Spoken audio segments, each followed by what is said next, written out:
తెలంగాణలో వచ్చే శాసనసభ ఎలక్షన్స్ నాటికి ఫుల్ రీఛార్జ్ మోడ్లోకి రావాలన్న ప్లాన్లో ఉంది బీఆర్ఎస్. అసెంబ్లీ ఎన్నికలకు 3 ఏళ్ల టైం ఉన్నందున ఇప్పటి నుంచే మొదలు పెడితే అప్పటికి తిరిగి జనం మనసులో స్థానం సంపాదించవచ్చన్నది గులాబీ పార్టీ పెద్దల ప్లాన్ గా తెలుస్తోంది. అందుకోసం ఇక డైరెక్ట్ గా పార్టీ అధినేత కేసీఆర్ రంగంలోకి దిగడంతో ఇక పొలిటికల్ సెగలు మొదలైపోయినట్టేనని పొలిటికల్ పండిట్స్ అంచనా వేస్తున్నారు.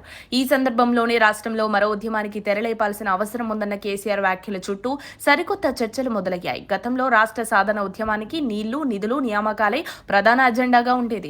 అందులో కూడా అన్నిటికంటే ఎక్కువగా నీళ్ల సెంటిమెంట్ ను పెద్ద ఎత్తున ప్రజల్లోకి తీసుకుపోవడం ద్వారా తెలంగాణ ఉద్యమాన్ని సక్సెస్ చేయగలిగారన్నది విస్తృత అభిప్రాయం. రాష్ట్ర సాధన తర్వాత కూడా అదే ఊపుతో అధికారంలోకి వచ్చింది బీఆర్ఎస్. 2 టర్మ్ల అధికారం తర్వాత ప్రతిపక్షంలోకి వచ్చేసింది గులాబీ పార్టీ. ఇక ఇప్పుడు అధికారంలో ఉన్న కాంగ్రెస్ ని దెబ్బ కొట్టడానికి కలిసి వచ్చే అన్ని అంశాలను వెతుకుతోందట గులాబీ అధిష్టానం. ఇక ఈ క్రమంలోనే కేసీఆర్ కు బిగ్ షాక్ ఇచ్చేందుకు సీఎం రేవంత్ స్పెషల్ ఫోకస్ పెట్టారట. గత కేసీఆర్ పాలనలో ఫోన్ ట్యాపింగ్ వ్యవహారంలో కీలకంగా వ్యవహరించిన ప్రభాకర్ రావు, ఎస్ఐబి హయాంలో రివ్యూ కమిటీలో ఉన్న జీఏడీ సెక్రటరీ, సిఎస్ లు, ఇంటెలిజెన్స్ చీఫ్ ను సిట్ మరోసారి విచారణకు పిలిచింది. కాగా రాజకీయ నేతలపైన సిట్ ఫోకస్ చేసింది. అందులో భాగంగా మాజీ సీఎం కేసీఆర్, హరీష్ కు సిట్ నోటీసులు ఇవ్వనున్నట్లు తెలుస్తోంది. మాజీ సీఎం కేసీఆర్ తో పాటు మాజీ మంత్రులు కేటీఆర్, హరీష్ రావులకు నోటీసులు ఇచ్చేందుకు అధికారులు రంగం సిద్ధం చేసినట్లు సమాచారం.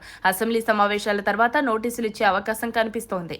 అప్పటి ప్రభుత్వ పెద్దలైన కేసీఆర్, హరీష్, కేటీఆర్ల కోసం ట్యాపింగ్ చేసినట్లు ప్రభాకర్ రావు విచారణలో చెప్పారు. దీంతో రేవంత్ కు కేసీఆర్, హరీష్, కేటీఆర్ చిక్కనున్నట్లు ప్రచారం జరుగుతోంది.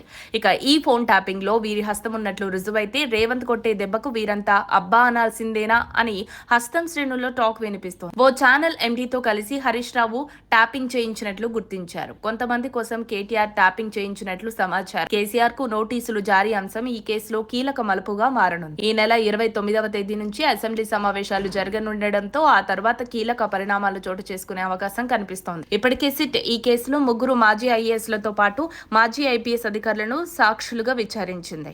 మాజీ సీఎస్లు సోమేష్ కుమార్, శాంతి కుమార్లకు సిట్ పలు ప్రశ్నలు సంధించనుంది. ఇక ఏదేమైనా రేవంత్ కు కేసీఆర్ చిక్కితే జైల్లో ఊచలు లెక్కించాల్సిందేనా అన్న అభిప్రాయం నెలకొంది.